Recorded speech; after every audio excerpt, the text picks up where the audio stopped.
Do you really think you have to go to a restaurant to have that restaurant feel and the restaurant look on your celebration?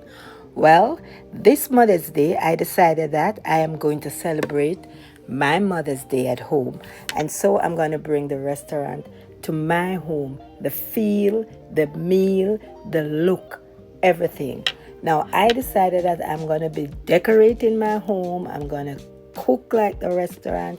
Actually, I'm going to do better because when I go to restaurant on Mother's Day, I have to wait for hours to get what I want, and then you're not satisfied. So I put together something for myself to celebrate my Mother's Day. Happy Mother's Day to you all. Hope you had a wonderful day.